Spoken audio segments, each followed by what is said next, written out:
Baik, Assalamualaikum warahmatullahi wabarakatuh. Selamat siang menjelang sore, salam sejahtera bagi kita semua kepada Bapak, Ibu, dan rekan-rekan sekalian. Terima kasih telah meluangkan waktu beberapa menit saja, Bu, untuk dalam rangka kebetulan kita kan di sini ada pembagian sembako sekaligus untuk penyuluhan lah istilahnya. Jadi sebelumnya kami dari Pradi Medan, kantor Perhimpunan Advokat Indonesia, sekaligus mensosialisasikan, memperkenalkan diri. Nama saya Darmawan Siagian. Ini ada Bang Ranto Sibarani. Ini ada kalau panggilannya Bang Jojo, cuman aku Yosi Lubis. Yosi. Terima kasih Bu, Bapak sekalian. Pada hari ini kita melihat kondisi keadaan kita tentang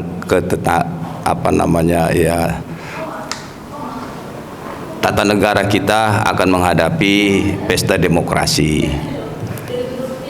Akan tetapi semakin lama mendekat kan semakin panas. Artinya bukan kami ada indikasi untuk mengarahkan kemana-mana. Kita Pradi ini independen. Perlu Bapak ingat, kita independen, bukan kita berafiliasi ataupun ke salah satu partai atau tidak. Dan kami di sini memang bukan orang partai, Bapak Ibu. Bukan. Memang kita murni adalah advokat. Terima kasih. Di dalam pemilihan ini adalah untuk bagaimana Bapak Ibu bisa menempatkan hati nurani Ibu secara baik dan benar. Bagaimana kita pulangkan kepada Bapak dan Ibu sendiri. Tapi kami tidak salah mengingatkan, yang namanya jujur dan adil itu ada kembali kepada kita sendiri. Tapi di dalam pelaksanaan pemilu itu kan sudah ada aturan mainnya, undang-undang pemilu. Nanti abang ini yang menjelaskan nih, yang jago-jago peraturannya, Bu. Ada penyelenggara. Apa itu penyelenggaranya? Pelaksananya adalah KPU.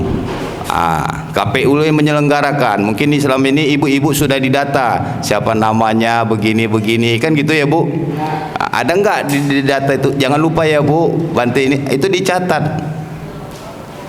Penyelenggara itu juga harus objektif. Nah, pengawas penyelenggara siapa? Ada Bawaslu. Jadi sebenarnya sudah kompleks, tapi pada kenyataannya penyelenggara maupun pengawas maupun peserta pemilu itu sendiri kadang-kadang nggak jujur dan adil. Kitalah yang menilai. Kalau ada KTP ibu yang dipalsukan, saya pikir bukan dipalsukan ya, dimanfaatkan tanpa pengetahuan ibu, kita di DPC Pradi ini membuka pintu untuk menerima pengaduan. Tapi pengaduan ini juga nanti kita arahkan kepada Bawaslu-nya, kan gitu, supaya yang terwujud adalah nanti pelaksanaan secara jujur dan adil. Ya, jadi kita sambil menunggu pertanyaan dari Bapak Ibu, saya Ranto Sibarani. Tadi udah dijelaskan Bang Darmawan, kita akan melaksanakan pemilihan umum. Cuman satu pertanyaan dulu, ada nggak yang tahu kapan, tanggal berapa pemilihan umum kita itu akan dilakukan? Kapan? Tanggal? Iya, benar dia. Februarinya udah betul tadi. Februari 2024. Jadi ingat aja tanggal 14. Biasanya anak-anak muda merayakan apa itu? Valentine. Itu ingat. 14 Februari 2024. Itu sekali berapa tahun kita pemilu? Sekali 5 tahun. Nah, yang kita pilih apa aja? Ada yang tahu nggak?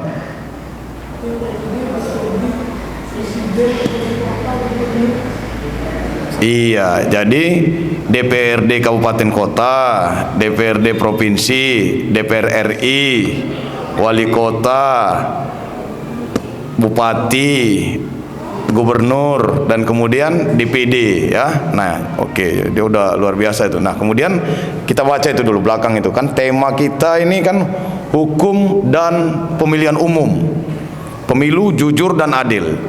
Nah, jadi yang disampaikan Bang Darmawan tadi bahwa kami di PC Pradi Medan ini juga mendukung pemilihan umum tersebut sepanjang dilakukan sesuai dengan hukum yang berlaku.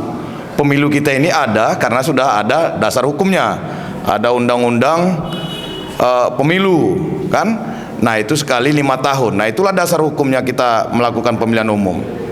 Masuk Pak, masuk Pak. Ya, masuk depan aja, depan. Nah, jadi kalau hukum dan pemilihan umum, nah ini Pradi tempat mengumpulnya advokat-advokat, pengacara-pengacara. Nah, Bapak Ibu, di tanggal 14 Februari 2024 pada saat pemilihan umum itu kita harus bertanggung jawab untuk ikut menyukseskan pemilihan umum yang jujur dan adil. Jujur dan adil itu seperti apa? Tadi sudah dijelaskan Bang Darmawan. Seperti apa? Jujur itu seperti apa? Jujur itu kita nggak dipaksa milih seseorang. Itu jujur kan? Kalau dipaksa jujur apa enggak? Nah, Bapak setuju pakai duit? Nah, ini juga, ini jujur. Milih kalau pakai duit jujur apa enggak? Haram hukumnya kata Bapak ini. Nah, silakan nanti cari dasar-dasar agamanya. Tapi yang namanya jujur itu kita memilih nggak dipaksa orang, memilih sesuai dengan hati kita sendiri, tidak dibayar orang. Bukan karena dibayar kita memilih seseorang, kan itu jujur ya. Nah, itu ingat aja itu, jujur itu seperti apa. Nah, kemudian jujur itu seperti apa? Tidak ikut memilih karena informasi-informasi, isu-isu yang nggak benar, apalagi yang isu bersifat sara, rasis, seperti itu kan. Nah, jangan memilih karena isu-isu seperti itu, tapi memilihlah, kita pilihlah yang sesuai dengan bagaimana hukum yang berlaku. Nah, itu jujur. Nah, kalau adilnya gimana? Memilih yang adil itu gimana? Ada yang bisa jawab? Tadi itu jujur kan? Jujur nggak dipaksa, nggak dibayar. Nah, memilih secara adil itu gimana? Memilih secara adil itu tidak dibayar ataupun nggak dipaksakan. Tapi tadi udah nggak dipaksa, itu jujur. Kalau adil? Kalau adil itu kan biasanya kalau orang bagi-bagi, ada beras kilo misalnya ini kan, beras yang mau dibagi berapa kilo gitu? Sekilo itu kan adil. Nah, kalau dalam pemilihan umum ini yang disebut adil itu seperti apa? Adil itu satu orang satu suara. Iya apa enggak? Lupa kan? Satu orang satu suara. Jangan Bapak pula karena udah orang tua, tokoh ya kan, memilih 2 kali, 3 kali. Itu adil apa enggak? Adek ini umur berapa, Dek? 10 tahun? 12 belum bisa. Umurmu 12 tahun? Oh, 12. Nah, ibu ini milih sekali, bapak 3 kali. Itu adil apa enggak? Nah, itu adil. Jadi pemilihan umum yang adil itu satu orang satu suara. Yang kedua, adilnya bagaimana? Nah, misalnya di TPS-nya, masa TPS-nya harus yang sangat jauh sekali? Orang-orang hebat TPS-nya dekat, orang-orang yang berduit TPS-nya tempat milihnya dekat. Itu adil atau enggak? Nah, harus adil, harus dia berdasarkan huruf abjad daftar pemilih tetap tadi kan, si A, B sampai ini di TPS ini, si Anu di TPS ini, kan begitu. Itu adilnya ya. Berarti orang Bapak udah pintar sekarang. Pemilihan umum yang jujur tadi nggak dipaksa, nggak dibayar, itu jujur kan, memilih sesuai hati nurani. Adil itu apa? Adil memilih itu satu orang satu suara. Jadi kalau ketemu ada orang yang dipaksa memilih, berarti nggak jujur. Itu bertentangan dengan hukum. Ketemu orang yang dibayar memilih itu nggak jujur, bertentangan dengan hukum. Ketemu orang yang memilih lebih dari 1 kali, nggak adil kan? Nah, itu bertentangan dengan hukum. Kan begitu? Oke? Udah cukup lah. Mungkin udah hebat itu. Ada pertanyaan Bapak Ibu? Kalau ada pertanyaan, 2 pertanyaan aja. Bang Yusing jawab. Yang penting pesannya udah sampai ya. Jujur bahwa kami pengacara advokat mendukung. Bapak Ibu jangan takut, kalau ada apa-apa soal pemilihan umum datang ke kantor Pradi ini, kan begitu Bang Darmawan, Bang Yosi kan? Datang kemari, insya Allah apa yang bisa kita bantu untuk menegakkan hukum demi terselenggaranya pemilihan umum 2024 yang jujur dan adil. Kami akan melakukan apa yang bisa kami bantu secara hukum. Nah, ada pertanyaan Bapak Ibu? Ada pertanyaan Bro? Yang muda-muda nanya lah. Satu pertanyaan aja, satu. Nanti dapat apa? Bingkisan nanti kalau udah nanya. Silakan Bang. Namanya Bang? Namanya Ricky. Iya Bang Ricky. Ada satu pertanyaan ini ke pemilih-pemilih lalu, kebanyakan terjadi. Bila mana surat undangan tidak datang ke rumah kita? Kita kemana menuntut itu? Bila mana? Surat undangan pemilu. Saja saya kan surat undangan pemilu. Oh, iya. Bisa pertanyaan juga nih. Jadi begini dia, nanti sebelum pemilihan umum KPU akan menempelkan pengumuman di dinding-dinding di kantor kepala desa dan di tempat-tempat umum. Mereka akan tempelkan itu nama-nama daftar pemilih tetap dan tempat dia memilih. Silahkan lihat itu. Kalau belum ada nama saudara di situ, melaporlah ke PPS penyelenggara itu di bawah PPK atau ke KPU-nya di kecamatan. Melapor ke sana, saya belum terdaftar memilih, atau buka website KPU. Seharusnya KPU yang menjelaskan ini, tapi buka website KPU, nanti langsung ketahuan di sana. Ada nanti muncul, buka aja KPU Sumatera Utara gitu kan. Nah nanti ada di websitenya itu, cek apakah saudara sudah terdaftar sebagai pemilih tetap atau tidak. Tinggal masukkan nomor KTP saudara, tik, pencet, langsung dikeluarkannya. Sudah terdaftar pemilih di desa ini, kabupaten ini, seperti itu. Silakan cek di situ. Kalau tidak terdaftar, langsung mendatangi PPS atau PPK di kantor kecamatan masing-masing atau ke KPU kabupaten kotanya masing-masing. Ya, Bang Riki ya. Nah itu. Jadi ini udah ada yang pernah periksa di internet itu tadi, di website. Nah kalau Bapak Ibu nanti tanya anaknya yang punya handphone, buka dulu, cek dulu nomor KTP Bapak, ada apa enggak terdaftar sebagai pemilih. Ya, nanti boleh lah itu, www.kpusumut.org, tinggal di googling nanti dapat itu. Oke, Bang Riki jelas ya? Ada mau dijelaskan lagi, Bang Yosi? Bang Yosi. Baik, terima kasih Ibu Bapak. Saya izin mohon waktunya dikit aja.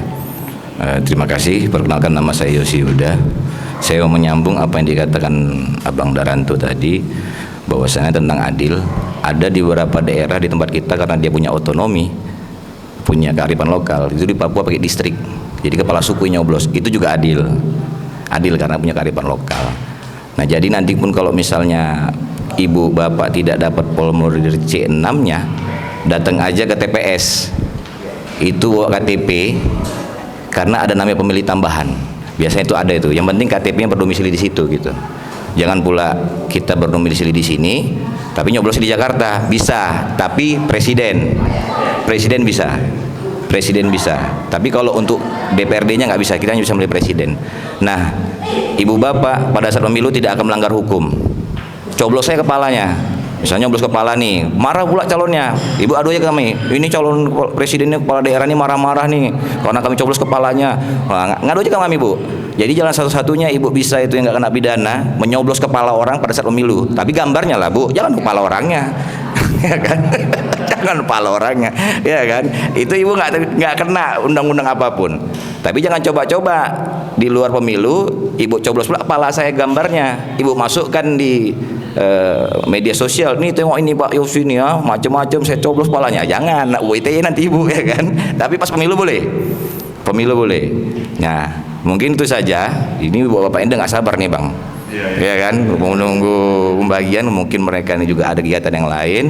Jadi di sini karena Pradi membuat temanya hukum dan pemilihan umum, jadi pemilu itu, Bu, produk apa? Produk politik, dan hukum juga produk politik. Makanya Pradi hadir supaya politik ini nggak senang-senang. Ada kami di sini.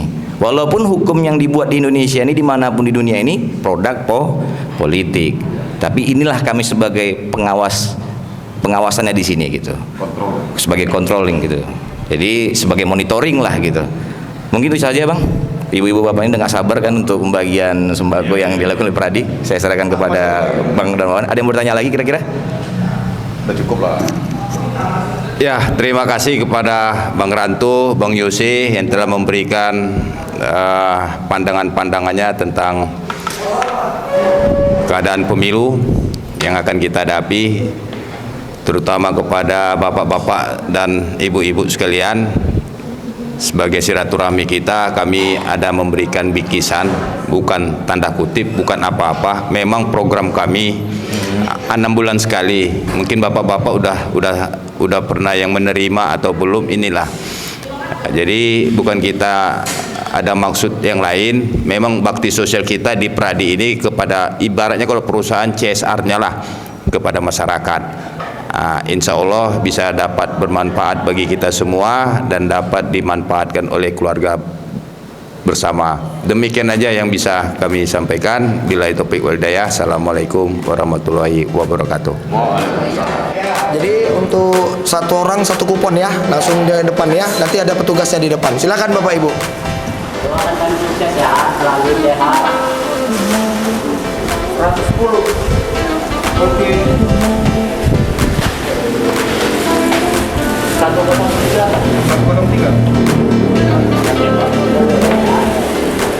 106.